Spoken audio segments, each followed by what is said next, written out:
Ok, entonces, buenos días. Hoy día vamos a ver lo que es la semana 11 de fisiopatología, que vendría a ser lo que es los trastornos hidroeléctricos, básicamente también disturbios en cuanto a los solutos que tenemos en el cuerpo, como por ejemplo el potasio, magnesio, el calcio, el sodio, que es muy importante, y cómo se da el equilibrio del agua en nuestro cuerpo.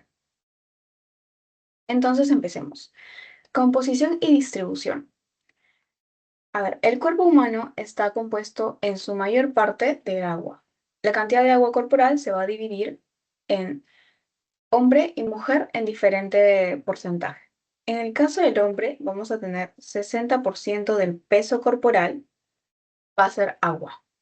En el caso de las mujeres, acá les menciona 55, pero en verdad tengan como referencia que es 50. 50% de total del peso corporal, ¿ok?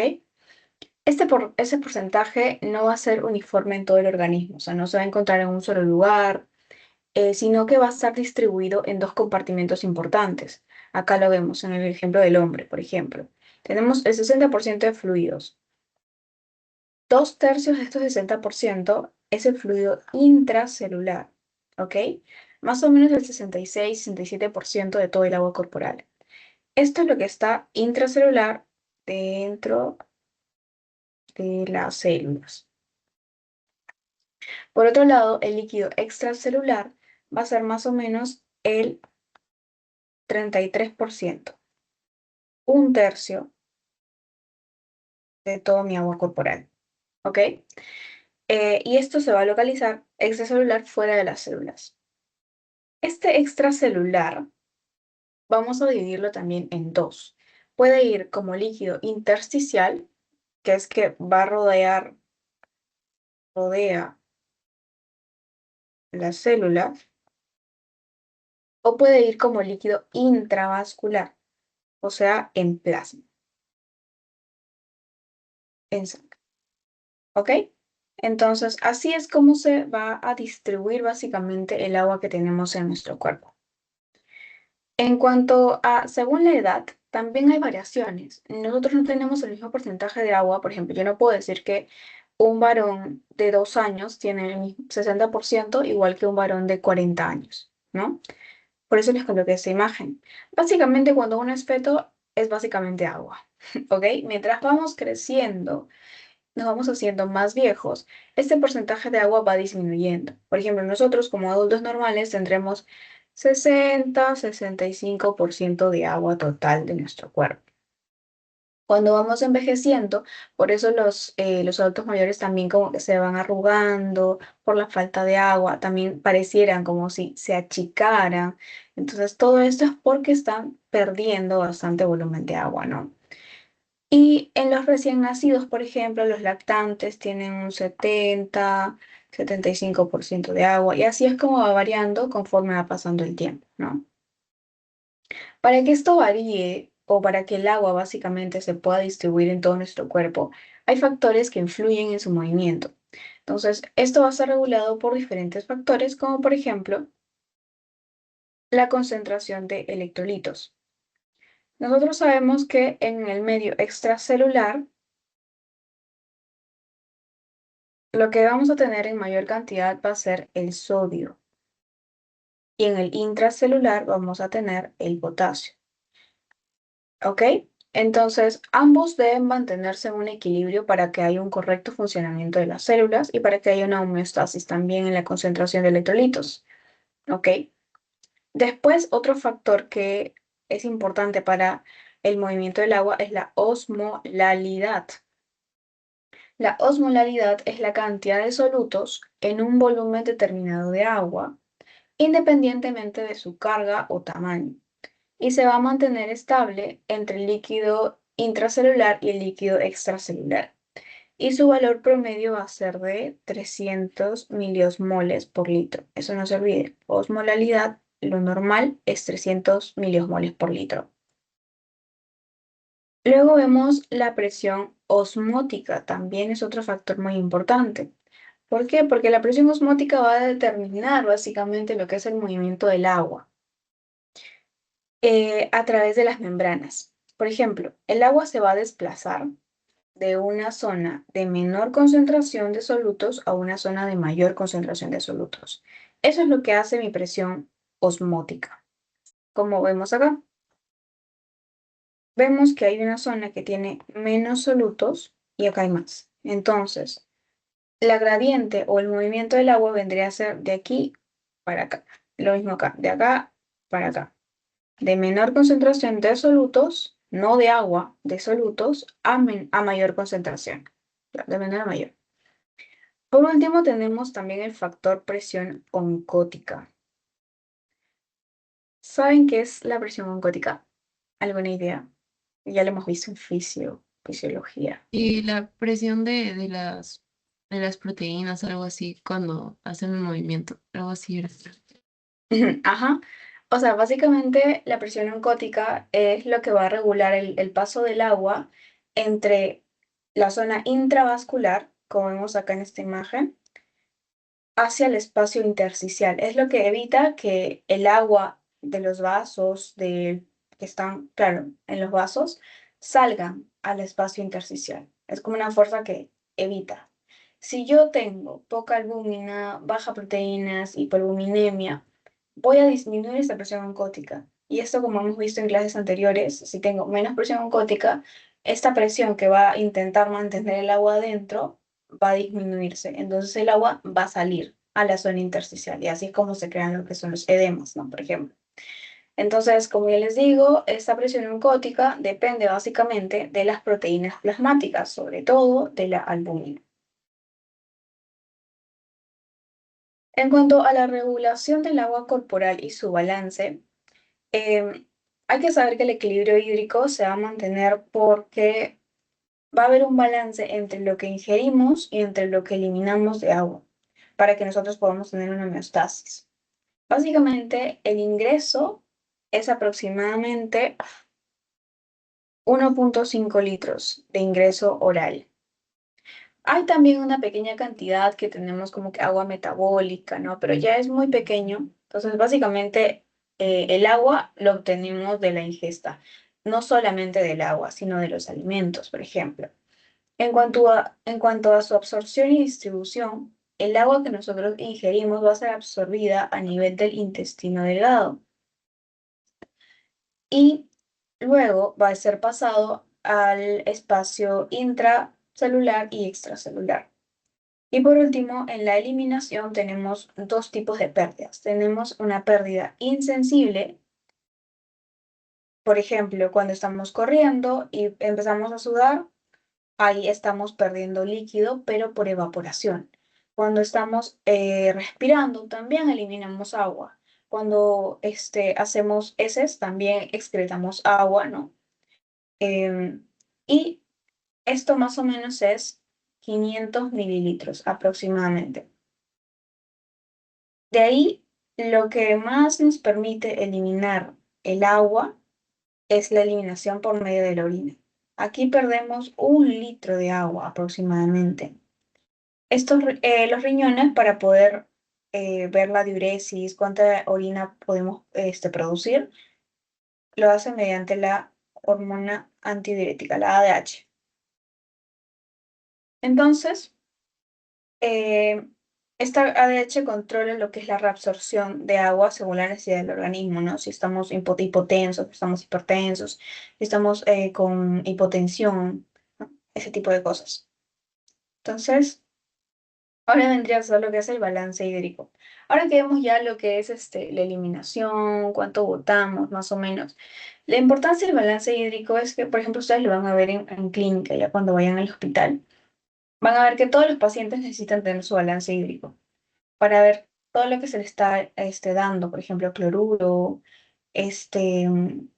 ringer lactato, si no me equivoco. Entonces, todas esas sustancias que se le está dando al paciente para que no se edematice, si no le estás dando mucho, por ejemplo, el paciente está orinando poco y tú le estás dando mucho, entonces se va a edematizar, ¿no?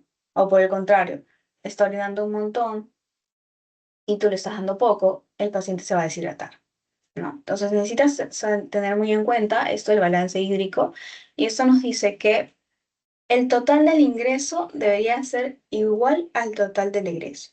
O sea, si a mí me entra 1,5 litros de agua, yo tendría que botar 1 litro en orina y 0,5 o 500 mililitros en pérdidas insensibles, así como vimos acá al costado, ¿no? Pérdidas insensibles. Por lo tanto, si yo estoy ingresando la misma cantidad que estoy eliminando, mi balance hídrico debería ser cero, ¿ok? Por otro lado, si mi balance hídrico es negativo, quiere decir que mis egresos son mayores a mis ingresos, o sea que yo estoy botando más de lo que estoy ingiriendo. En este caso, deshidratación. Por otro lado, es positivo cuando mis ingresos son mayores de lo que estoy eliminando. En este caso, tu paciente se dematiza o como le dicen en el hospital, se encharca, se llena de agua. Entonces, cuando este balance se altera, como vemos, puedes tener un paciente deshidratado o hiperhidratado en caso de edema. Y esto puede afectar mucho a lo que es el funcionamiento de las células y a la hemodinamia. Por ejemplo, como les digo, esto se va de frente a lo que es, puede generar congestión cardíaca, puede generar lo que es hipertensión, etcétera. Entonces, también vamos a ver que la ADH, por ejemplo, es muy importante, la hormona antidiurética.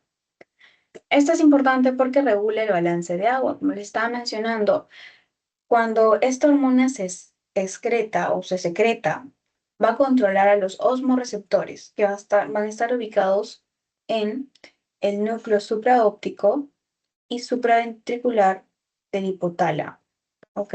Activa los osmoreceptores en estos núcleos y va a empezar a secretar la ADH a nivel de la neurohipófisis, donde esta ADH se va a liberar al torrente sanguíneo y va a actuar sobre los receptores específicos que tiene. Por ejemplo, acá les menciono dos receptores, al receptor B1 y al receptor B2. El receptor B1 se va a encontrar en el endotelio vascular y va a estar involucrado en lo que es la vasoconstricción, ¿ok? Cuando se activa, va a aumentar lo que es la resistencia vascular. Cuando se aumenta la resistencia vascular, como hemos visto ya en las fórmulas, va a ayudar a mantener la presión arterial. O sea, va como que aumentar o mantenerla un poquito elevada la presión arterial en caso de hipovolemia, cuando el paciente está con una volemia disminuida. ¿Ok? Por otro lado, el receptor B2 va a encontrarse en el túbulo distal, túbulo colector y el túbulo medular del riñón. O sea, básicamente a nivel del riñón. Que eso no se olviden en el cerebrovascular y en los túbulos renales, básicamente. ¿Y qué hace el receptor B2? Su función principal va a ser aumentar la reabsorción de agua a nivel de los riñones para poder tener una orina concentrada y mantener un balance hídrico. ¿Cómo lo hace? Aumenta o activa las acuaporinas a nivel de la membrana luminal de las células epiteliales renales. Entonces, esto permite que el agua pase desde el filtrado tubular hacia la sangre por medio de las acuaporinas. Entonces, como vemos, la hormona antidiurética va a tener un papel muy importante al momento de regular la osmolalidad urinaria. Su presencia o ausencia va a determinar la concentración de la orina, o sea, qué tan cargada va a estar nuestra orina de solutos. En el caso de que sí esté activa la ADH, la osmolalidad urinaria va a llegar hasta 1.200 milimol por kilogramo de agua. O sea, alto, una osmolalidad alta. O sea, ADH, osmolalidad elevada. Es decir, que mi paciente va a tener poca orina, pero muy concentrada. Por otro lado, cuando hay ausencia de ADH, la osmolalidad es de 30 a 50, o sea, osmolaridad baja. Esto me quiere decir que va a haber una producción excesiva de orina y diluida, ¿no? En este caso sería, lo vemos acá, ADH, sí, es igual a osmolaridad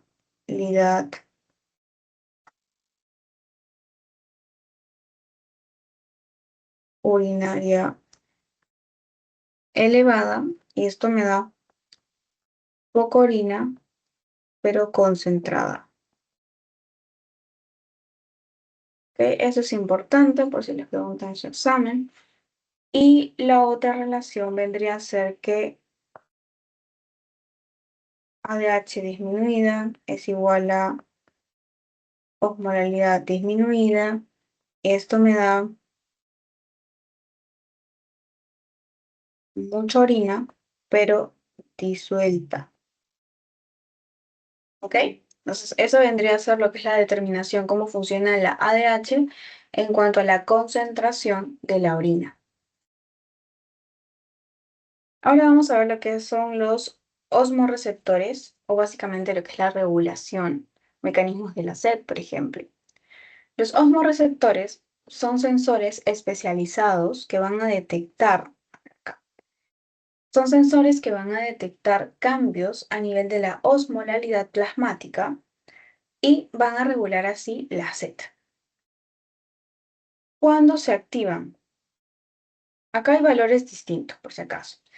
Se activan cuando la osmolaridad llega a 295 miliosmoles o el sodio llega a 145. Pero, ¿cuándo es que estos osmorreceptores van a generar una respuesta máxima? O sea, me van a incrementar la sed. Cuando, o sea, se da respuesta cuando la osmolaridad llega a 300. O sea, es como que un rango. 295 se empiezan a activar. Como que esperan, esperan, esperan. Llega a 300, mandan la señal, mandan una respuesta y activan lo que es la sed. No solamente la osmolaridad, sino también puede ser la concentración de sodio. La concentración de sodio, si sube 2 miliequivalentes por litro, o sea, de 145 sube a 148, ok, aquí también ya manda una señal para activar lo que es la sed. Ya. Entonces, en estos casos, incluso en este estado en el que la osmolaridad llega a ser muy alta o el sodio se eleva, aunque sea 2 miliequivalentes por litro, la persona puede llegar a consumir hasta 20-25 litros de agua por día. Todo por los osmorreceptores que envían esas señales de aumentar la sed, aumentar la sed. Entonces, además de tener la osmolalidad, hay otros factores que también me pueden estimular la sed, como por ejemplo, acá les he dejado un cuadrito para que lo chequeen, qué factores aumentan la sed y qué factores disminuyen la sed. Por ejemplo, aumenta la osmolaridad, me da sed. Baja mi volumen sanguíneo, hipovolemia, me da sed. Disminuye mi presión arterial, hipotenso, me da sed. Aumenta la angiotensina, también. Mi boca está seca, también. ¿No? Y disminución de la sed, ¿cuándo? Lo opuesto, disminuye, aumenta el volumen, aumenta la presión, disminuye la angiotensina. Básicamente todos son opuestos. Y esto le podrían preguntar, por si acaso, en los exámenes, ¿no? Entonces, como les decía, además de la osmolalidad, hay otros factores que también estimulan la sed, como por ejemplo la disminución del volumen circulante efectivo en en más de un 10%. Y bueno, este volumen circulante efectivo también influye mucho en cuanto a la secreción de la hormona antidiurética. Cuando el volumen circulante efectivo va a disminuir, ¿qué es lo que va a pasar? Esto va a aumentar la secreción de ADH, ¿ya? Esto ocurre como una medida compensatoria para poder retener más agua. Como se dan cuenta, el volumen circulante efectivo, que es el que está en los tejidos y en todo que permite la perfusión tisular, este volumen disminuye. Entonces, yo voy a activar a mi ADH para poder empezar a retener agua. ¿Ok? Entonces, esto no se olviden, la ADH retiene agua. Entonces, por eso se activa mi ADH, para restaurar el volumen sanguíneo. Pero por otro lado, si este volumen efectivo está elevado, lo que voy a pasar es que mi ADH va a quedar esperando y solo se va a activar cuando la osmolaridad sea mayor de 300. O sea, cuando ya se vuelva mucha concentración, cuando haya mucha concentración de solutos. ¿Ok? Entonces ahí recién se va a activar. Entonces, ¿cómo es que yo regulo el volumen circulante efectivo? Lo puedo regular por ejemplo, por la resistencia vascular. Cuando disminuye la resistencia vascular, para mejorar la perfusión renal y aumentar la tasa de filtración glomerular. Cuando aumenta la resistencia, por ejemplo, de la arteriola eferente, también para aumentar la filtración renal. Cuando hay un volumen circulante efectivo, por ejemplo, esto va a generar mecanismos que van a aumentar el gasto cardíaco para poder mantener una buena presión. También por medio de la excreción de sodio y agua. Si mi volumen circulante efectivo baja, ¿qué es lo que va a pasar? Aparte de la ADH, los riñones van a retener sodio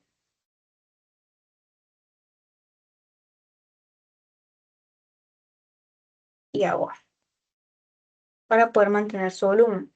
Del lado contrario, si este volumen circulante va a aumentar, los riñones empiezan a eliminar sodio. Aquí les puse este cuadrito porque me gusta cómo lo explica, es como los pasos. Si se disminuye el volumen circulatorio efectivo, va a bajar mi retorno venoso, va a disminuir mi gasto cardíaco, por eso es lo que les mencionaba, vamos a empezar a tener agua, vamos a generar todos los mecanismos posibles para poder aumentar este volumen, ¿no? Y salvar lo que es la hipovolemia. Entonces, esto me va a generar hipertensión arterial, porque para que si yo tengo un gasto cardíaco bajo, mis vasoreceptores lo van a captar y van a aumentar la presión. Van a generar lo que es la vasoconstricción para generar la hipertensión arterial. Entonces, esto va a estimular los vasoreceptores y van a activar la estimulación simpática. Ya con la estimulación simpática, ustedes ya saben qué es lo que hacen, ¿no? Simpático genera vasoconstricción, aumenta la contractibilidad, aumenta la vasoconstricción. Si hay vasoconstricción, hay mayor retorno venoso, hay mayor gasto cardíaco y así empiezo a elevar mi volumen circulatorio. También la contractibilidad aumenta mi frecuencia cardíaca y esto va directamente con el gasto cardíaco, directamente con la presión arterial. Entonces, todo se relaciona con la fórmula que ya vimos, creo que en la tercera clase. Y ahí viene algo importante. Viene que también este volumen circulatorio efectivo va a ser regulado por el sistema renina-angiotensina-aldosterona. ¿Ok? Ustedes se acuerdan que la renina va a ser secretada por el riñón. ¿Ok? La renina va, vamos a ponerla acá, riñón, a ver, para que no se olvide. Riñón. Entonces, esta va a tener la función de convertir el angiotensinógeno en angiotensina. ¿Se acuerdan de dónde venía el angiotensinógeno? A ver, si no me equivoco, lo encuentran en la sangre, pero también tenía que ver algo del pulmón, ¿no? Para que se convierta en angiotensina 2, algo así. El angiotensinógeno, no la ECA. Ah, O sea, ya, está en la sangre, ajá, claro. ya, pero el angiotensinógeno es producido a nivel hepático, ¿ya? Entonces, la renina va a convertir el angiotensinógeno en angiotensina 1, ¿ok? Y aquí es donde recién por parte del pulmón viene la enzima convertidora de angiotensina, la ECA, y va a transformar esto angiotensina 1 en angiotensina 2, ¿ok? La angiotensina 2, no se olviden que es la forma activa. ¿Ok? Entonces las angiotensinados, ustedes ya saben que hacen un montón de acciones, como por ejemplo a nivel del riñón, ¿qué es lo que va a hacer? Va a aumentar la resistencia en la arteriola eferente. Así va a mantener mi tasa de filtración glomerular y va a estimular la reabsorción de sodio. Entonces va a captar más sodio. A nivel de la glándula suprarrenal, ¿qué cosa produce la angiotensina 2 a nivel de la glándula suprarrenal? ¿De acuerdo? Que estimula, que secreta. Aldosterona es, ¿no? Ajá, sí, muy bien. Entonces, sí, a nivel de la glándula suprarrenal, la angiotensina 2 va a generar que se estimule la secreción de aldosterona y la función principal de la aldosterona es básicamente promover, estimular la absorción o reabsorción selectiva de sodio. Entonces, también a nivel cardiovascular va a generar lo que es vasoconstricción para aumentar lo que es la presión arterial. Y a nivel del cerebro van a activarse los osmoreceptores y estos ya vimos que pueden estimular la SET y liberar la ADH. Entonces, todas estas acciones son realizadas por lo que es la angiotensina 2, que es la reabsorción. Al final, todo esto me da un volumen circulante efectivo aumentado. ¿Ok? Entonces, compensamos esta disminución de volumen. Por otro lado, también no se olviden que hay otro mecanismo de compensación que está mediado por la bradiquinina y el sistema calicreína, pero más que nada por la bradiquinina. Entonces, esto es como un stop, básicamente que lo vimos en la otra clase. ¿Se acuerdan que la bradiquinina induce la vasodilatación? Entonces, es como que frena ahí este, este sistema renina-angiotensina para evitar que haya una respuesta excesiva de la angiotensina 2. Entonces, acá podríamos ponerlo como que unas flechitas de regula bradiquinina. Esta vasodilata. ¿Ok? Entonces, ahora sí pasamos a la siguiente. Y empezamos con la regulación hidrosalina. ¿Cuáles son los mecanismos, las alteraciones que genera? Entonces, el organismo va a mantener un equilibrio dinámico entre lo que ingerimos y lo que botamos de agua y sodio, ¿verdad? Lo que vimos en el equilibrio hídrico. Entonces, este balance va a ser regulado por tres sistemas hormonales. Por ejemplo, la renina, ¿no? Acá está señalada la renina. La renina va a ser, como ya vimos, la enzima clave al momento de utilizar el sistema renina-angiotensina-aldosterona, ¿no? Es básicamente el punto uno. Entonces, su liberación depende de ciertos, o está regulada por ciertos mecanismos, ¿no? En este caso tenemos los varoreceptores a nivel de las arteriolas aferentes. Las células yuxtaglomerulares lo que van a hacer es detectar esta disminución de la presión de perfusión renal y van a responder, ¿ok? Entonces, es como que las células glomerulares en el glomérulo van a detectar, ok, está llegando menos presión de sangre, mi tejido se está perfundiendo menos, entonces yo respondo aumentando la renina, ¿ok? Y eso es lo que pasa. En el lado de los vasoreceptores cardiopulmonares, es que detectan que cuando la presión de perfusión también disminuye a nivel del corazón, a nivel del pulmón, se va a activar, pero en este caso, el sistema nervioso simpático. El sistema nervioso simpático va a estimular los receptores beta 1 en el aparato glomerular y esto también va a aumentar la renina.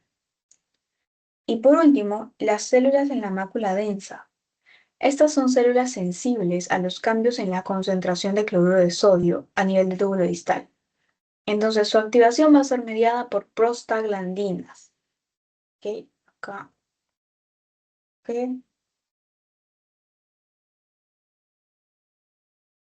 ¿Ok? Las prostaglandinas median estas células de la mácula densa y estas también promueven la liberación de renina.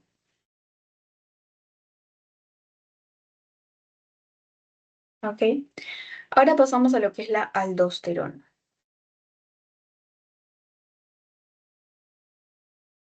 La aldosterona va a ser una hormona mineralocorticoide que va a estar sintetizada en la zona glomerular de la glándula suprarrenal, ¿verdad? Esto ya, ay, caracho. Esto ya debería quedar bastante claro, pero no se olvide nunca. Entonces, su principal función de la aldosterona es reabsorber lo que es el sodio, el cloro en los túbulos renales y también facilitar lo que es la excreción de potasio, ¿ya? Entonces, ¿su regulación de qué depende? Depende de la depresión de volumen. Si empieza a disminuir mi volemia, mi paciente está hipovolémico, estimula mi liberación, o sea, el cuerpo va a aumentar la aldosterona. Se aumenta el potasio sérico, más de 3,5. También estimula la secreción de aldosterona. Si consumo una dieta baja en sodio, también aumenta la producción de aldosterona para poder compensar esta reducción y generar lo que es la reabsorción de sodio. O sea, normalmente la aldosterona, como ven, lo que hace es reabsorber el sodio, ¿no? Entonces, en este caso se activa porque si yo estoy comiendo, pues no estoy comiendo suficiente sodio, mi cuerpo va a empezar a reabsorberlo y evitar botarlo a nivel de la orina, ¿verdad? Y por último tenemos al péptido natriurético. Esto va a ser básicamente como un regulador, como que estos dos, la renina, la aldosterona, se van a encargar de aumentar volumen, aumentar, aumentar, aumentar. Ya, en cambio el péptido natriurético atrial lo que va a hacer es calmar, como que evita que esto sobrepase, se vuelva excesivo. Entonces, para que evite una sobrecarga de volumen. En cuanto a su liberación, este péptido va a estar secretado por las células miocárdicas a nivel de la aurícula. ¿Y cuándo es que lo van a secretar? Cuando sienta la aurícula una expansión del volumen intravascular. Ahí va a empezar a liberar o a secretar péptido natriurético. Sus funciones entonces, ¿cuáles son? Vasodilatar, disminuye la presión arterial mediante la relajación del músculo liso vascular y también aumenta la excreción de sodio y agua. ¿Se dan cuenta? Es como que el opuesto de la aldosterona y la renina. Entonces, esto, aumentar la excreción, se logra mediante incrementar la tasa de filtración glomerular y disminuyendo la reabsorción de sodio. ¿Ok? Entonces, eso vendrían a ser los mecanismos de cómo se regula eh, el componente hidrosalino. Ahora vamos a ver los estados hipovolémicos. Bueno, los estados hipovolémicos básicamente se caracterizan porque vamos a encontrar una disminución del volumen extracelular. Esto puede comprometer mi perfusión tisular y afectar a mi homeostasis celular. Ya, las causas principales básicamente son estas. Acá les coloqué. Por pérdidas gastrointestinales, por ejemplo, si tú estás con vómitos y hace 3 días estás vomitando, vas a estar deshidratado. Si estás con diarreas también, obviamente, lo que estás haciendo es botando, como vimos, hay excreción que botas agua al nivel de las heces, ¿no? Es normal que botemos agua a nivel de las heces, pero cuando estamos con diarrea, lo que vamos a hacer es botar mucha agua por las heces, lo cual, eso sí, nos genera deshidratación. Tener fístulas, drenajes también, una hemorragia digestiva también me genera hipovolemia, claro. También lo otro es pérdidas renales, por ejemplo. Si tu paciente está usando diuréticos, por ejemplo, o sea, ok, mi paciente tiene ascitis, que es que tiene, hacen palabras básicas, como edema, con edema, pero a nivel del abdomen, ¿ok? Es súper duro y así. Entonces, yo le receto diuréticos, pero de casualidad como que se me pasa y le estoy dando mucho. Entonces el paciente va a empezar a botar, a botar, a botar, a botar y se va a deshidratar también, ¿no? Otro caso sería lo que es la insuficiencia suprarrenal también, porque acá me puede generar lo que es mayor producción de la aldosterona, pues también.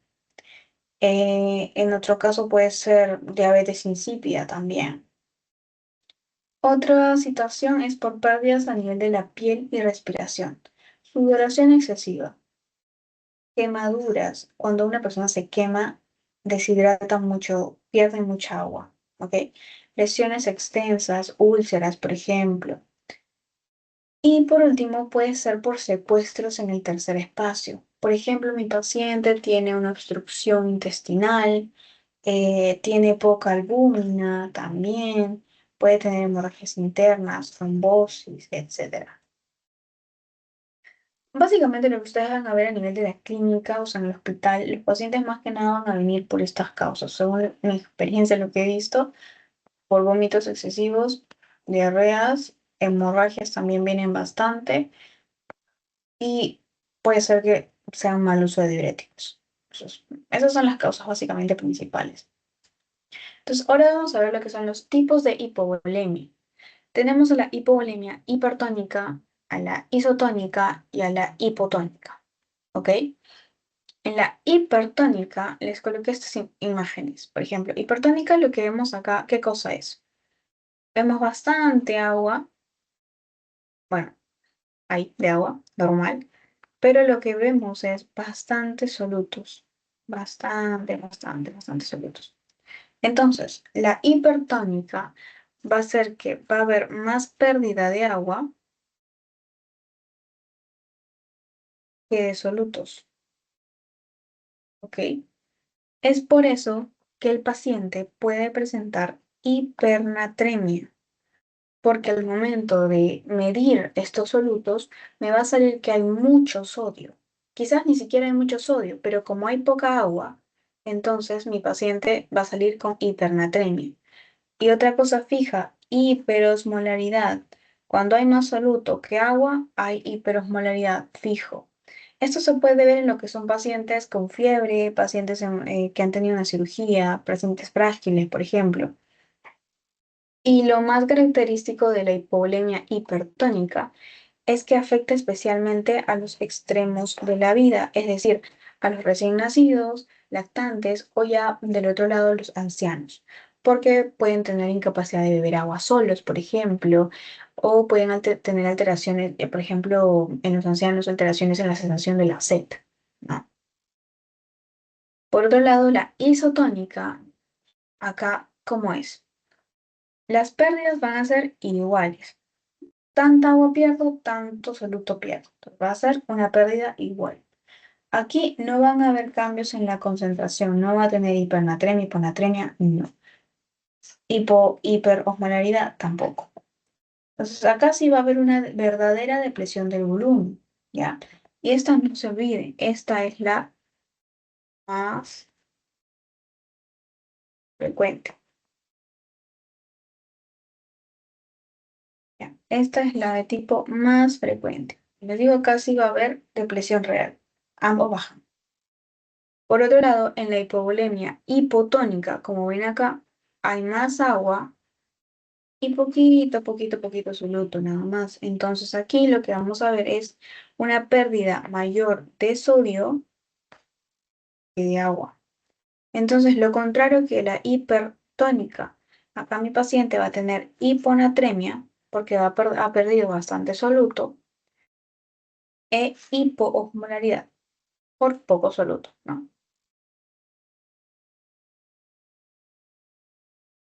¿Cuáles son los síntomas? Vamos a ver también los grados de hipovolemia, vamos a ver el tratamiento. Cuando un paciente está hipovolémico, ya sea por cualquier causa, por ejemplo, viene tu paciente que ha tenido diarrea acuosa, ya por 3 días. Entonces, tu paciente, si es que tiene un día, 2 días de diarrea, ok, puede venir con sed, por ejemplo, quizás un poco de mareos.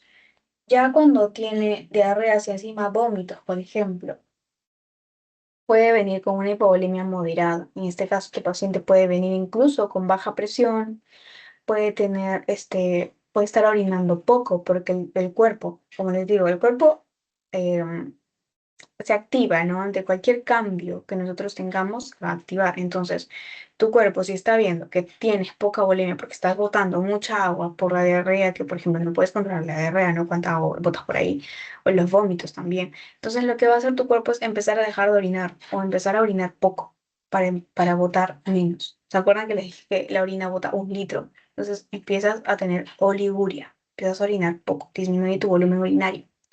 Taquicardia también, empiezas a aumentar la frecuencia cardíaca para así aumentar tu gasto cardíaco y así aumentar tu presión, porque tu paciente va a estar hipotenso, ¿ok?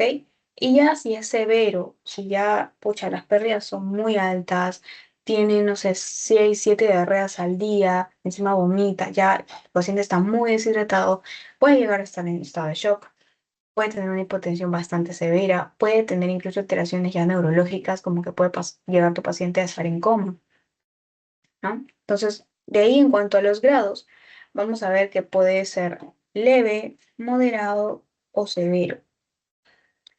Leve es cuando se pierde menos del 20% del agua corporal, ¿ok? Moderada es del 21 al 40% y severo es el 40%, más del 40% del agua corporal, lo cual es bastante.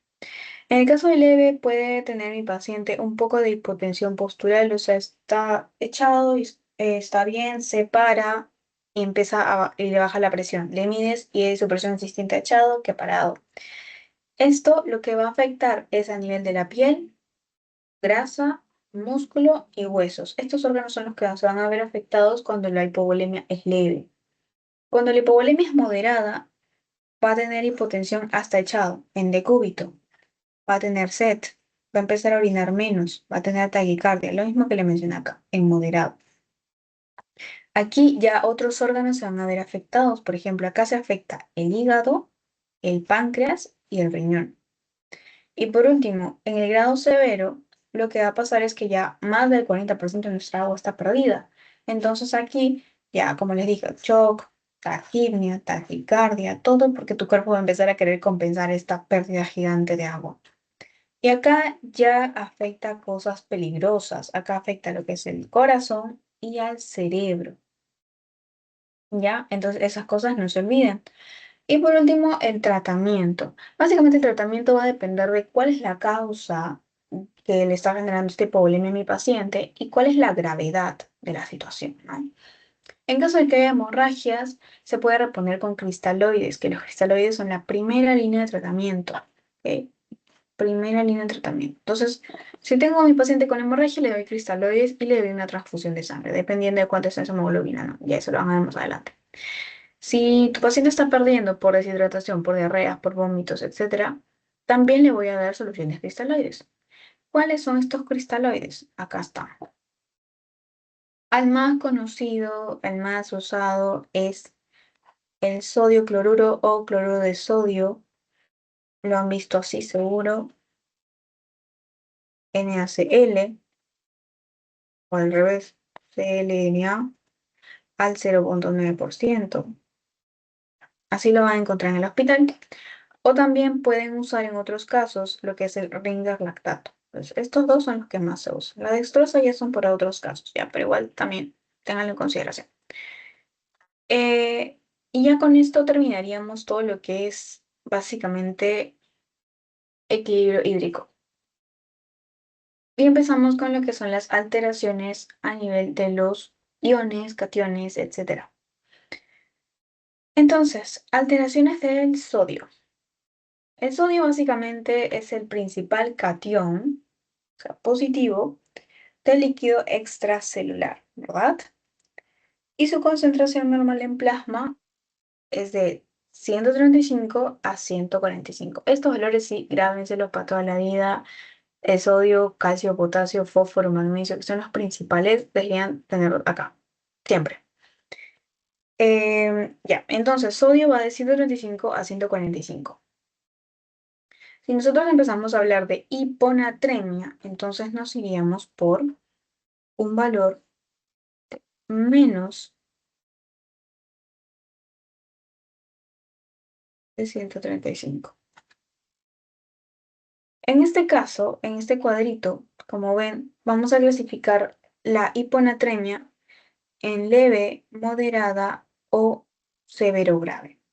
Cuando la hiponatremia es leve, lo que va a pasar es que mi sodio va a estar mayor de 120.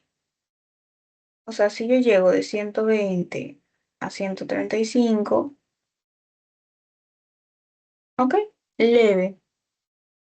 Si yo voy ya de 120 a 110, ya estoy en moderado. Y si yo ya bajo, mi sodio es menor a 110, ya es una hiponatremia severa. Hay que decir que la hiponatremia es básicamente el trastorno electrolítico más común en pacientes hospitalizados y ambulatorios. Generalmente se acompaña de lo que es hipoosmolaridad plasmática. Y, como les digo, se puede clasificar de esta forma O también se puede clasificar según el tiempo de desarrollo. Por ejemplo, si es aguda o crónica, aguda es menos de 48 horas que tu paciente tiene hiponatremia, o crónica ya es que tu paciente tiene más de 48 horas con hiponatremia. En cuanto a su epidemiología, hay que decir que casi el 20% de los pacientes que ingresan al hospital tienen hiponatremia. Casi el 20% también de los pacientes críticos tienen hiponatremia. Por eso es que la hiponatremia se asocia a una mayor morbilidad y mortalidad. Es peligrosa, ¿ok? Sobre todo si está severa. Entonces, de ahí tenemos una clasificación, pero según el volumen circulante efectivo. Tenemos a la hiponatremia hipotónica, por ejemplo. Esta hiponatremia hipotónica se va a dividir en tres: en hipovolémica, hipervolémica o isovolémica. A ver, esto para que no se olviden es la más frecuente. Ya. ¿Por qué? Porque básicamente la hipotónica, hiponatremia hipotónica es como que la verdadera hiponatremia, donde vemos poco soluto, poca agua. Entonces acá vamos a ver lo que es la hipovolémica. La hipovolémica es pérdida de sodio y agua. ¿Ok? Entonces acá menos sodio y agua. Por ejemplo, vamos a ver en lo que es diarreas, vómitos, utilizar exceso de diuréticos, insuficiencia de la parte adrenal. En la euvolémica, o también llamada isovolémica, hay aumento de agua, pero no hay retención de sodio.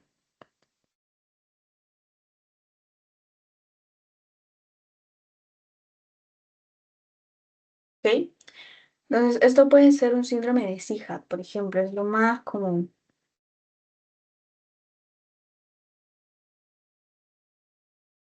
SIHAD.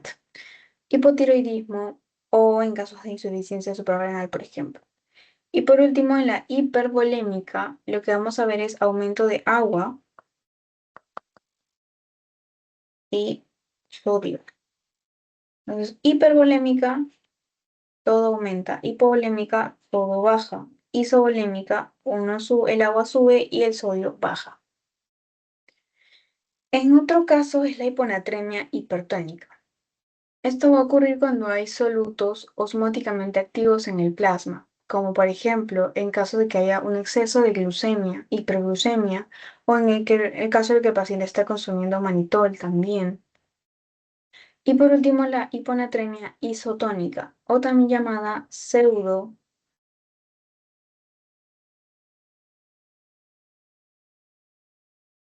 hiponatremia. Se asocia básicamente a hiperproteinemia o hiperlipidemias, pero no hay alteración del sodio plasmático. En algunos casos, la hiponatremia no va a reflejar una verdadera disminución del sodio, sino una alteración en la medición de su concentración en plasma. Esto puede ocurrir cuando hay solutos adicionales en la sangre, como por ejemplo más proteínas o más lípidos. Por eso se ve la pseudo hiponatremia.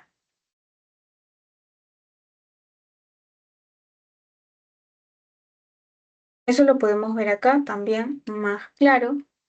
Por ejemplo, tenemos acá. Este es como un cuadrito básicamente para que identifiquen todos los tipos que hay de hiponatremias. Entonces, primero detectamos paso uno, menos de 135. Ya, dependiendo, ya yo veo si es leve, moderado, si es severo, ok, pero ya sé, es hiponatremia. Ahora evalúo la osmolaridad. Veo que mi osmolaridad está elevada. Osmolaridad, osmolaridad alta. Entonces, ya le voy a llamar hiponatremia hipertónica. Y esto puede deberse a, por ejemplo, hiperglicemias, pacientes diabéticos. Por otro lado, si mi osmolaridad está normal, de 280 a 295, yo le voy a llamar hiponatremia isotónica. Y esto, como les dije, ¿en qué casos la vamos a ver? En una pseudo hiponatremia. Que esto puede darse porque hay muchos lípidos en sangre o muchas proteínas. ¿Ok? Por otro lado, si yo tengo baja osmolaridad, o sea, menos de 280, hipotónica, en este caso, esta es la llamada hiponatremia verdadera. Eso no se olviden. Esta de acá es la llamada hiponatremia verdadera. Una vez que yo detecto que es una hiponatremia verdadera, voy a ver la osmolaridad ya no en sangre, sino la urinaria. Si está más de 100, ya voy viendo, ¿no? Cómo va la orina, cómo va el sodio en la orina. Más de 300 milimoles por litro puede ser la causa que mi paciente esté usando diuréticos y está botando mucho sodio por esa causa. Puede ser que tenga una enfermedad renal. O otro caso es que tenga menos sodio, o sea, no esté botando mucho sodio y tenga mucho volumen. Eso puede ser en el caso de insuficiencia cardíaca, cirrosis.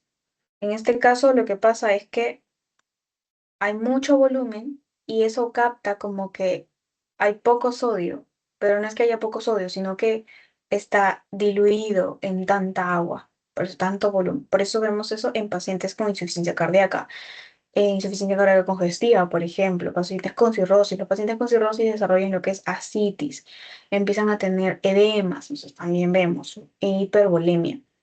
Pero si mi paciente tiene su volemia normal, esto lo vamos a ver en el CIJAT, por ejemplo, como vemos acá. Hiponatremia hipotónica isovolémica. CIJAT es lo más común. Eso también no se olvide. Vamos a señalarlo. Esa causa es muy frecuente, es muy preguntada. Y por último, hipovolemia. Si mi paciente tiene bajo volumen, bajo sodio, es porque está vomitando, está con diarrea, está teniendo pérdidas cutáneas o se está yendo al tercer espacio, lo que ya les había explicado, ¿no? ¿Y qué es el CIAT o CIAT? Es una causa común de hiponatremia euvolémica. Se va a caracterizar por la secreción persistente de ADH. Entonces, hay secreción persistente de ADH. Em, ¿Se acuerdan qué hacía el ADH? La ADH retiene la orina para que no salga del cuerpo. Eso significa que va a haber una mayor concentración de líquido en el cuerpo y no va a haber tanta excreción. Ujú. Que básicamente retiene el agua y evita que haya dilución del sodio en el plasma, ¿no? Entonces, ¿cuáles son las causas de la CIAT? Pueden ser patologías de tipo pulmonar, neurológicas o hasta fármacos, por ejemplo. En el caso de pulmonares podemos tener neumonías, tuberculosis. Neurológicas pueden ser traumatismos, hemorragias, encefalitis, meningitis, infecciones. Y algunos fármacos pueden ser antidepresivos, por ejemplo. ¿Y cuál es la clínica? O sea, mi paciente con SIGA lo que voy a ver es un paciente letárgico, lento, apático, desorientado, puede tener calambres musculares, náuseas. Los signos más comunes para identificar SIGA también pueden ser ver a mi paciente con la respiración Cheyne-Stokes, tener hipotermia, ¿ok? Entonces, esas son las características. Ahora pasamos con lo que es hipernatremia. La hipernatremia, pues como vemos acá, su límite superior es 145, entonces más de 145 ya estamos hablando de hipernatremia.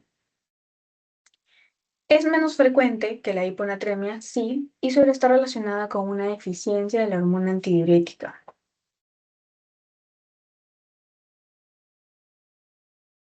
¿Cuáles son las causas? La más común, la más mencionada y la más preguntada, la diabetes insípida. Ya. Esa diabetes insípida puede ser de tipo central o de tipo nefrogénica. Central porque se va a alterar directamente la producción de la hormona antidiurética. Pero nefrogénica es porque va a haber resistencia del receptor B2, que ya lo vimos anteriormente. Entonces, este B2 tenía la acción de activar la ADH. Entonces, en este caso va a haber resistencia por este receptor. Entonces, no se va a activar correctamente la ADH. Otro caso puede ser por pérdidas excesivas de agua, sudor, vómitos, diarrea, etcétera. Ya. Y lo último es porque no está tomando suficiente agua. Lo más común esto es verlo en lactantes, ancianos, personas con trastornos neurológicos, por ejemplo. Entonces, ¿cuál es su fisiopatología? Es que cuando hay aumento de la osmolaridad plasmática, esto va a estimular las neuronas hipotalámicas y van a generar que se produzca la hormona antidiurética. Esto va a activar la sed. Cuando esta respuesta falla, no se activa la sed, no se activa la secreción de la hormona antidiurética, lo que va a producir es hipernatremia. Que acá vemos unas imágenes, tenemos un paciente con diarreas excesivas, vómitos en exceso. ¿Y cuál es mi cuadro clínico, mis síntomas? Básicamente, la hipernatremia lo que va a hacer afectar es al sistema nervioso central y al periférico. En el caso del central, va a generar letargia, irritabilidad, confusión, convulsiones, coma. Y a nivel periférico va a aumentar los reflejos osteotendinosos y va a generar hipertonía muscular. ¿Ok? Entonces, esto acá, encontré esta imagen en inglés, fatiga, orina oscura, puede ser, piel seca. eh, Esto de las convulsiones, shock, ya son casos raros porque es como que ya en una hipernatremia muy severa, ¿no? Ahora pasamos a lo que son las alteraciones del potasio. El potasio es básicamente el principal catión intracelular y su principal función, ¿dónde va a ser? A nivel de la contracción muscular y conducción nerviosa. Ojo, su homeostasis se va a dar gracias a la bomba sodio-potasio ATPase. Esta bomba regula también los niveles de potasio y también la eliminación renal. ¿Cómo se va a distribuir mi potasio en el cuerpo? Distribución. La distribución va a ser un 98% se va a quedar a nivel intracelular, ¿ok? Más o menos 150 mil equivalentes litros.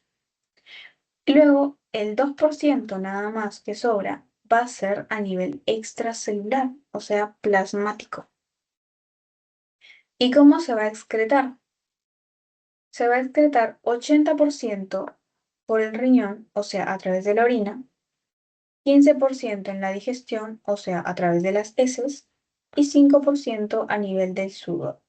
Así vamos a botar el potasio, o en excretar. Entonces empezamos con lo que es la hipocalemia. La hipocalemia básicamente es cuando el potasio es menor de 3,5. Va a ser un trastorno común y puede deberse a tres cosas, mayormente tres cosas. A la redistribución intracelular, por ejemplo, cuando usamos insulina, cuando tenemos un pH elevado en casos de alcalosis, ahí va a haber redistribución intracelular. Pérdidas extrarrenales, o sea, aparte de lo que orino, estoy botando por otras partes, por eso pérdidas extrarrenales, diarrea, vómitos, sudores. Y de ahí también directamente pérdidas renales por usar diuréticos, por tener hiperaldosteronismo, por utilizar ciertos antibióticos, como por ejemplo mencionaban en su teoría la anfotericina B. ¿Y, y cuáles son los síntomas? Acá sí, los síntomas no son tan comunes como la hipernatremia, que es letargia, cansancio, vómitos, náuseas, no. Aquí sí, como mi potasio se encarga de la contracción muscular y la conducción nerviosa, voy a ver en mi paciente debilidad muscular, calambres. ¿Y qué voy a ver a nivel del EKG? Ondas U. Esto sí es característico, ondas U. Voy a tener también hiporreflexia. ¿Ok? Entonces, estas son las características más llamativas de la hipocalemia. Acá también les coloco una imagen donde pueden ver otras alteraciones. Puede haber insuficiencia respiratoria. Acá está lo de la onda U, aplanamiento de la onda T, alteración de segmentos T. Pueden haber arritmias cardíacas, calambres en piernas, etcétera. En el caso de la hipercalemia, vamos a ver lo que es cuando el potasio es más de 5. ¿Ok? Y puede ser causada también por tres cosas. Por redistribución, pero en este caso extracelular, por ejemplo, en pacientes con acidosis metabólica, con insuficiencia renal. Disminución de la excreción renal, no está botando mucho, por ejemplo, en insuficiencia renal, en hipoaldosteronismo. La hipocalemia era hiperaldosteronismo, eso, ojo, no se vayan a confundir. En este caso, hipercalemia es hipoaldosteronismo. O también utilizar fármacos antihipertensivos como el YECA, el ARA2, antiinflamatorios como los AINES o la espironolactona. La espironolactona es un diurético ahorrador de potasio. Eso quiere decir que capta el potasio. Entonces, por consumir espironolactona, quizás en malas dosis, tu paciente puede tener hipercalemia, ¿no? Alto potasio. O también puede ser por aumento de la ingesta del potasio. Quizás ustedes saben que hay pacientes que de la nada dicen, ay, está en la tele vi que es bueno tomar potasio y se compran su suplemento de potasio y simplemente lo toman. Y al final no están bajos de potasio y eso genera pues una hipercalemia. También puede ser por transfusiones sanguíneas, ¿no? Entonces, ¿cuáles son los síntomas? Acá los síntomas son más llamativos y más enfocados en lo que es cardíaco. Vamos a tener ondas T picudas. Vamos a tener ensanchamiento del QRS. Vamos a tener la peligrosa fibrilación ventricular o asistolia. ¿Ok? Entonces, esa hipercalemia es más peligrosa, diría yo, que la hipocalemia. Porque como les digo, vamos a ver bastantes problemas a nivel cardíaco. Esta es una fibrilación auricular. Esta. Y esta fibrilación, al toque tengo que desfibrilar. Porque si no, puede ir a paro tu paciente.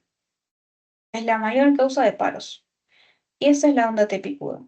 Vamos a ver acá, onda P, QRS, T, se supone que la T es así, pero acá vemos una T picuda. Esto podemos verlo en pacientes con hipercalemia.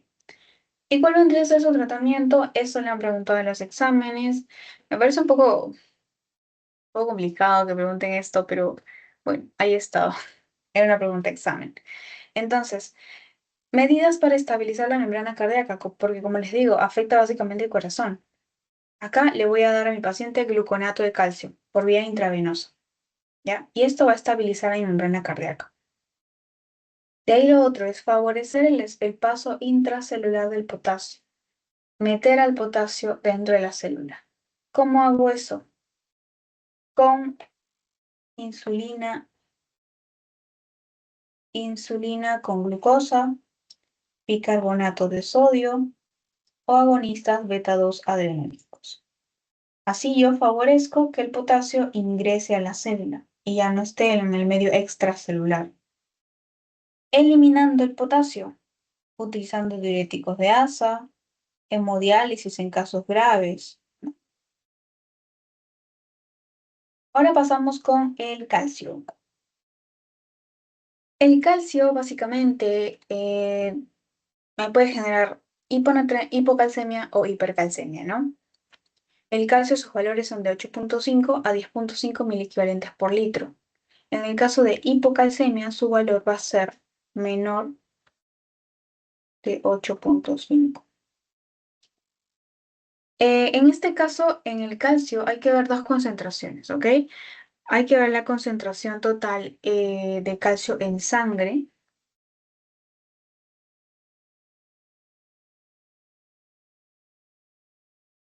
Y la concentración de calcio iónico.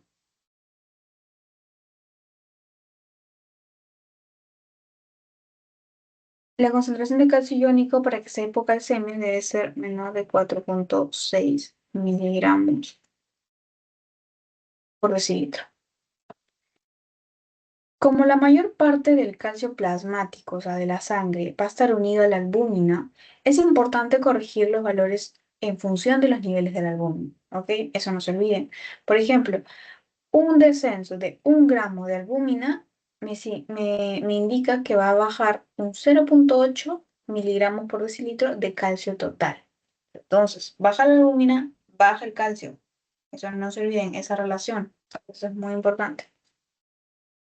Entonces, cuando el calcio disminuye, el organismo va a responder con un mecanismo. ¿Y este cuál es?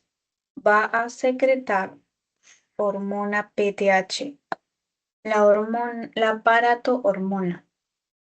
¿Esta cómo va a actuar? Va a actuar de tres maneras distintas, a nivel del riñón, a nivel del intestino y a nivel del hueso. En el riñón disminuye la excreción urinaria de calcio.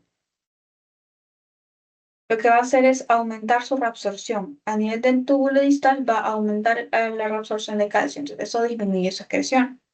A nivel del intestino va a incrementar la absorción de calcio al estimular el calcitriol. Entonces, la paratormona en el intestino va a decir como que hay que absorber más calcio, más calcio, más calcio. Y en el hueso va a favorecer la reabsorción ósea. Entonces, esta reabsorción ósea lo que va a hacer es liberar calcio a la sangre. ¿Ya? Entonces, ¿cuáles podrían ser las causas? Déficit de vitamina D o resistencia a la acción de la vitamina D, resistencia a la paratormona, entonces no puede cumplir todas sus funciones de arriba, pérdida del calcio en la circulación, fármacos que inducen la hipocalcemia. Entonces, ¿y cuál es la clínica? La clínica básicamente se va a lo que es el sistema nervioso más al neuromuscular.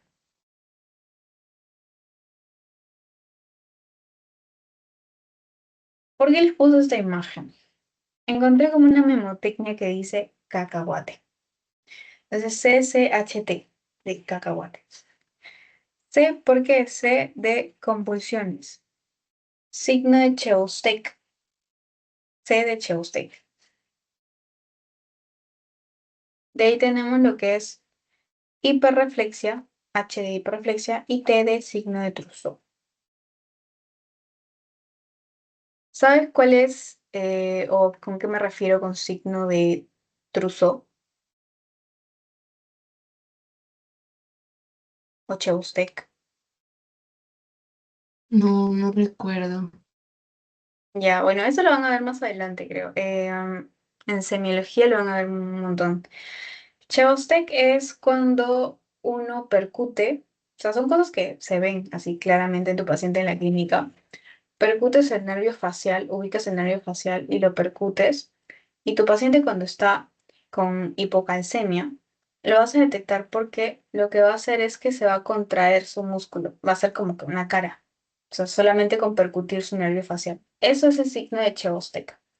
Por otro lado, en el signo de Trousseau, lo que vamos a ver va a ser como un espasmo carpopedal, que se le llama así, que lo que va a pasar es que la mano está así y su mano se va a hacer así, literal. Eso pasa porque al momento de colocarle el manguito para medirle la presión, tienes que dejarlo como que con la presión elevada un rato, o sea, presionándolo fuerte durante más o menos 3, 4 minutos y ahí va a ser cuando su mano se va a empezar así. Va a ser como que un espasmo carpopedal, así se le llama cuando su mano se pone así. Entonces, eso básicamente es el signo de Trousseau y el otro es el de Chehostek. Entonces, eso es clásico que siempre que tú sospeches de que tu paciente tiene bajo el calcio, le hagas esos exámenes y ya luego le haces los exámenes de sangre y todo eso, ¿no? Ya para confirmar. También puede tener espasmos y sobre todo lo importante es las alteraciones a nivel del EKG. Vamos a encontrar prolongación del segmento ST y del intervalo QT. Esto me predispone a que mi paciente tenga arritmias. ¿Y cómo yo diagnostico que tengo bajo el calcio? Tengo que medir el calcio sérico como el calcio iónico para poder saber el calcio total. Y tengo que complementarlo con evaluación de, por ejemplo, de el fósforo, el magnesio y la hormona, bueno, la paratormona. En el caso de la hipercalcemia, va a ser como una consecuencia, perdón, va a ser como cuando encontramos una concentración de más de 10,5 mil equivalentes litro. En el caso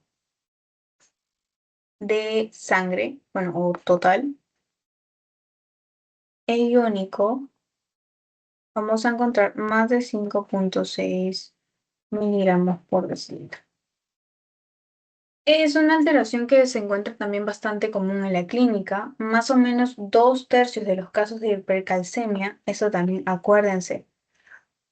Yo veo a un paciente con hipercalcemia, no hiper, y me puede dar una idea de malignidad, o sea, cáncer. La clínica es al sistema nervioso central, depresión, alteraciones en el comportamiento, memoria, convulsiones, coma en casos extremos. A nivel periférico, debilidad muscular, hiporreflexia. Voy a poner acá, hiporreflexia. A nivel cardiovascular, ya no se va a ensanchar o alargar, sino se va a acortar el intervalo QT. Tu paciente va a tener hipertensión, riesgo de calcificaciones a nivel de las válvulas. Y a nivel renal podemos tener, si es aguda, necrosis, si es crónica, ya calcinosis, o sea, mucho calcio, se calcifican las cosas, ¿no? Por eso, riesgo de calcificación valvular a nivel de riñón, nefrocalcinosis, litiasis. Si hay mucho calcio, se pueden formar también los famosos cálculos renales, ¿no? De tipo de calcio, compuestos de calcio, entonces litiasis. En el sistema digestivo, estreñimiento, vómitos. A nivel de los huesos puede tener osteitis fibrosa, condrocalcinosis, etcétera. ¿Cómo yo diagnostico entonces a mi paciente con hipercalcemia? Primero veo, señora, señor, usted está tomando suplementos de calcio, quizás ha visto en la tele, su prima, su tía le ha dicho que tome suplementos de calcio. Sí, sí, me ha dicho, entonces yo estoy tomando todos los días. Entonces retirarlos. En caso de que sea necesario, lo retiro. Primero, evaluar eso. Segundo, medir lo que es la PTH, la paratormona. Si esta paratormona es baja, yo sospecho de malignidad. Puede ser también un feocromocitoma, pacientes con acromegalia, enfermedades tiroideas. Pero si mi PTH está normal o está elevada, lo que voy a hacer es pasar al siguiente paso. Medir, por acá de frente, medir la calciuria. Entonces vamos a poner acá como que paso 1, paso 2, ese sería el paso 2,1. Pero si no cumple y está alto, ya es paso 3. Medir la calciuria. Si tiene poca calciuria, puede ser una enfermedad familiar, que es hipercalcemia, hipocalciuria familiar. Pero si su calciuria está elevada, puede ser un hiperparatiroidismo primario. Eso también puede que le pregunten, así que ojo con esto.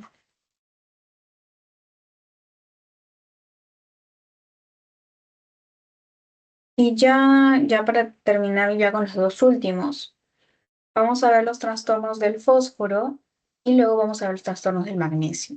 En el caso del fósforo, el fósforo va a tener una relación inversa, eso no se olviden, el fósforo relación inversa con el calcio. Esto significa que cuando los niveles de calcio aumentan, el fósforo baja. Y así, el fósforo aumenta, el calcio baja. Ujú. Entonces, cuando yo tengo hipofosfatemia, puede clasificarse en moderada o severa. Moderada cuando los niveles de fosfato están entre 1 a 2,5. Generalmente en este tipo, en fosfatemia, hipofosfatemia moderada, no hay síntomas ni signos. O sea, a tu paciente no se le ve. Cuando ya esto es severo, cuando las concentraciones son menores a 1, ya tiene síntomas. Más o menos se estima que el 5% de los pacientes hospitalizados tienen hipofosfatemia, solamente el 5%. Y en este caso, dentro de este 5%, solamente el 0,2% tiene hipofosfatemia severa, o sea que su prevalencia es muy poca. Pero cuando el paciente es alcohólico o pacientes con sepsis, o sea, infección generalizada, con daño multiorgánico, puede llegar a tener hasta un 80% de prevalencia de tener hipofosfatemia. Entonces, ojo, en estos pacientes alcohólicos o pacientes sépticos, tomarle un examen de fosfato para ver sus niveles. ¿Por qué? ¿Cuáles son los riesgos de la clínica? Perdón, ¿cuáles son los factores de riesgo? Acá está. Los factores de riesgo son pacientes alcohólicos, sepsis, estos dos a la cabeza. Pacientes desnutridos, si uso muchos antiácidos también, alteraciones endocrinas. ¿Y cuál es la clínica de mi paciente con hipofosfatemia? Fragilidad ósea, retraso del crecimiento, deformidades, talla baja, problemas dentales. Ya, entonces, esos son las consecuencias o la clínica de la hipofosfatemia. En el caso de la hiperfosfatemia, lo que vamos a ver es un nivel de calcio que supera los más o menos 5, bueno, acá dice 4,4, pero aprox 5.000 equivalentes por litro. Entonces, aquí, ese trastorno, lo que pasa es que nosotros tenemos que evaluarlo en relación a la función renal. Si mi función renal está correcta, está funcionando bien, se debe medir la eliminación urinaria de fósforo, ¿ya? Entonces, puede ser que haya una elevada eliminación urinaria.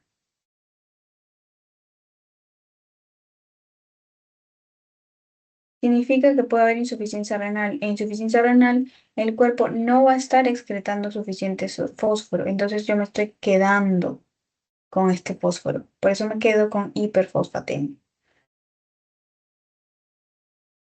O también puede ser que no haya elevada eliminación urinaria, porque hay una sobrecarga de fósforo de origen exógeno o endógeno.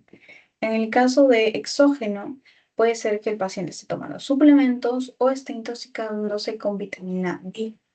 En el caso de endógeno, puede ser que está ocurriendo lisis celular o un catabolismo acelerado, lo que me está produciendo más fósforo. Entonces, ¿cuáles pueden ser las causas también? Puede ser que por disminución del filtrado glomerular, esta es la causa más frecuente, o se puede dar por aumento de la reabsorción tubular, en los casos de los pacientes con hipertiroidismo o hipoparatiroidismo. Acá le coloqué un poco de la clínica, básicamente lo mismo que todos, convulsiones, letargia, calambres, tetania. A ver, tetania, hiperexcitabilidad neuromuscular, insuficiencia renal, cardíacas, hipotensión, bradicardia, puede llegar a paro. Esos son los más característicos. Y ya por último, el magnesio. Este es el segundo catión intracelular más abundante, luego del potasio, y está involucrado en una variedad de procesos metabólicos, como por ejemplo en la función de la mitocondria, en los procesos inflamatorios e inmunológicos, en las actividades neuronales, y también forma parte del ADN y la síntesis de las proteínas. El depósito de magnesio en un adulto normal es de aproximadamente de 20 a 30 gramos. De estos 20 a 30 gramos, el 60% lo vamos a encontrar ¿en dónde? En los huesos. Y un 39-40% a nivel intracelular, dentro de la célula. Solamente el 30% de estos depósitos van a estar disponibles para poder intercambiarse fácilmente y utilizarlos. Por otro lado, la concentración normal de magnesio en la sangre, en plasma, va de 1,7 a 2,2. En este caso, esta imagen encontré de 1,5 a 2,5. Más o menos esos son los rangos. 1,5 a 2,5. Como para que sea más exacto, ¿no? 1,7 a 2,2 es difícil de aprender. No sé. Chequense esto. Y de este rango, aprox el 30% va a estar unido a proteínas, mientras que el 70% va a ir libre y es posible que se difunda. Entonces, si les preguntan en el examen la concentración normal de magnesio en plasma, ¿cuál es el porcentaje que va unido a proteínas? ¿Cuál es el porcentaje que va libre? ¿Cuál es mayor? También ya saben. Más que nada va solo, va libre. Y solo el 30% va unido a proteínas. ¿Cómo se diagnostica? Una hipomagnesemia. Para yo ver una hipomagnesemia, tengo que detectar la deficiencia de magnesio mediante la medición de la concentración plasmática y de la magnesiuria, o sea, qué tanto magnesio estoy excretando a nivel de la orina. Basándonos en estos valores, podemos clasificar la causa de la hipomagnesemia en dos. Hay redistribución o pérdida gastrointestinal o dermatológica. Si la magnesiuria es menor a 20 miligramos al día, o la fracción excretada de magnesio es menor al 2%, es porque hay una pérdida gastrointestinal o hay redistribución. Pero si hay una pérdida renal, la magnesiuria va a ser mayor a 20, porque acá, como les digo, pérdida renal es porque mi riñón está fallando. Si mi riñón falla, lo que va a pasar es que va a botar más magnesio. Y la fracción excretada de magnesio también va a ser mayor al 2%. ¿Ok? Entonces, cuando vemos que empieza a botar magnesio, excreta más magnesio, o básicamente cualquiera de lo que hemos visto anterior, sodio, potasio, calcio, es porque el problema es a nivel renal. El riñón no está filtrando bien. Si no, puede ser otra causa, ¿no? Y por último, ya la hipermagnesemia.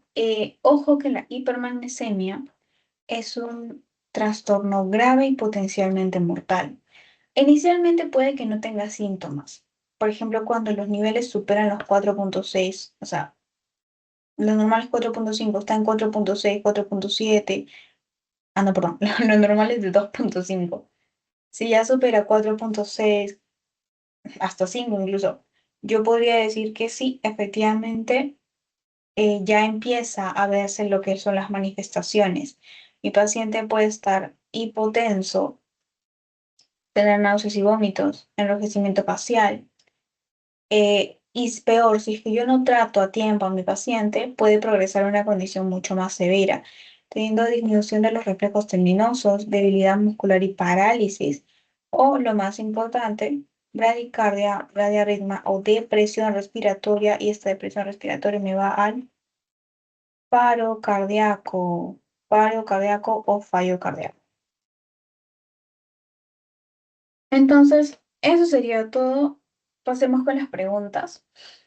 A ver, la hipovolemia isotónica tiene las siguientes características.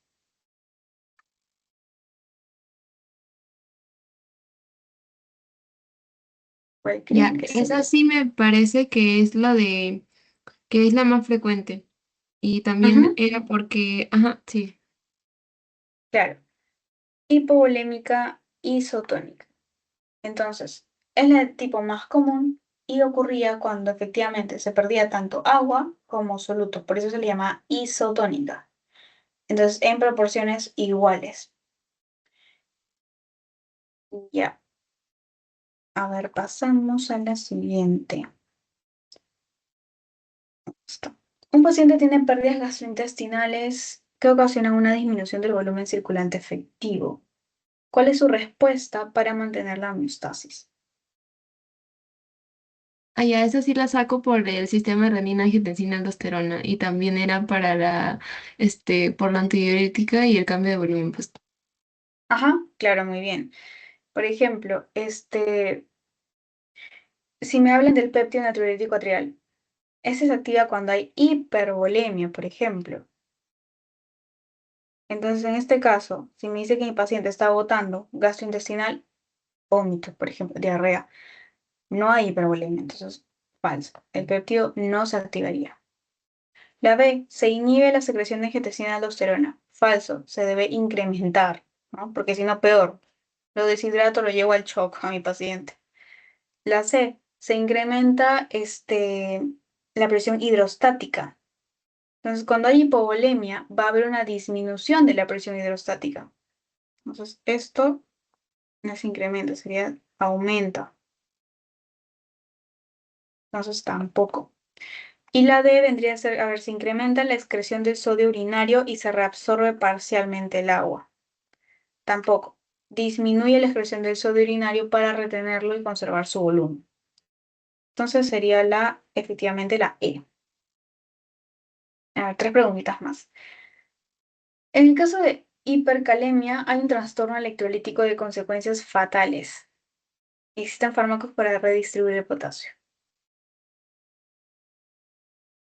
Ay, ay, creo que eso lo mencionaste en Ujú. la parte de ahí. Lo saco por la insulina y el bicarbonato, pero no me acordaba del agonista. Ajá, sí, esto. Por eso le dije que esto era un poco rara esa pregunta, pero como para que lo tengan en consideración, porque no es mucho con respecto a la fisiopatología, en verdad. Pero bueno, ya, sí. Esa pregunta también es directa, básicamente, de la teoría que le han puesto. La otra es la hipernatremia, es menos frecuente. Se caracteriza por qué.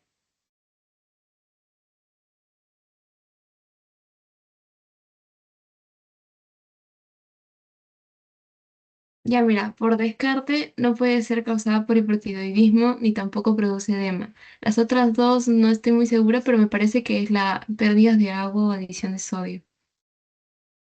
Ujú, sí, está bien. O sea, uno, la hipernatremia no produce un edema cerebral, por ejemplo. Al contrario, causa deshidratación cerebral. Entonces, el edema cerebral podría ser en hiponatremia. Por si les preguntan, o sea, ustedes saben que pueden chocolatear las preguntas. Entonces, acá, si me dice produce edema cerebral, ya puede ser en hiponatremia. El hipotiroidismo, o hipertiroidismo, perdón, no es una causa directa de la hipernatremia, así que no tiene nada que ver. Lo de CIHAT provoca hiponatremia, no hipernatremia. ¿Te acuerdas del cuadradito que dice grandazo de hiponatremia, euvolémica y que era la más común? Entonces, el CIHAT es de la hiponatremia. Entonces también acá, hiponatremia.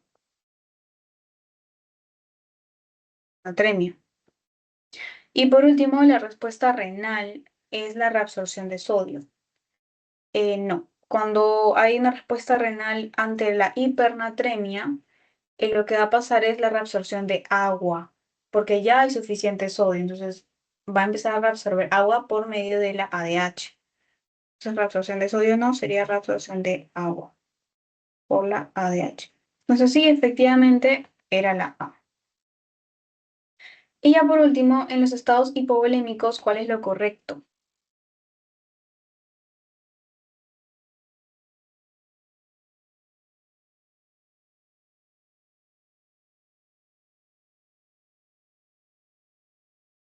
Ya mira, por descarte me parece que la A, la C y la D están bien. No me acuerdo de la E, pero la B para mí no tendría sentido. Sentiría que es la B. La D. No, no, la B. Ah, ya la B. Ya, sí, está bien, la B. Claro, como me dice que es lo incorrecto, efectivamente. Recuerda que la hipovolemia es súper frecuente verlo en pacientes, sobre todo como dice ahí, en estados extremos de la vida, en lactantes o en ancianos, porque pueden tener, por ejemplo, disminución de la sensación de la sed, menos capacidad renal de tener la concentración urinaria adecuada. Ya, a ver, la A, por ejemplo, dice. Los síntomas serán de acuerdo con la forma como se pierden los síntomas, el grado de depresión del volumen y los trastornos electrolíticos y ácido base que la acompañan. Eso es verdad. ¿no? Yo ya les enseñé que en la hipovolemia, por ejemplo, hay leve, moderada, severa, y depende de eso es que tu paciente va a estar letárgico o que puede llegar al shock. Entonces, la C es que en la depresión hipertónica hay una mayor pérdida de agua que de solutos, verdadero. En la D es la pérdida de líquido del extracelular y si es severa hay disminución de la perfusión tisular. También, cuando hay hipovolemia, hay pérdida de líquido extracelular fuera de la célula. Y en caso de que sea severa, sí se reduce la perfusión tisular. Y esto puede llegar incluso a que el paciente se choquee, shock hipovolémico. Y lo último también es correcto, por si les preguntan en alguna pregunta de verdadero y falso, también la hipovolemia moderada es la pérdida de líquidos de 6 a 10% del peso corporal. ¿Ok? Entonces, eso sería todo. Si acá sale la bibliografía, entonces te voy a mandar el post-test. A ver. Mm,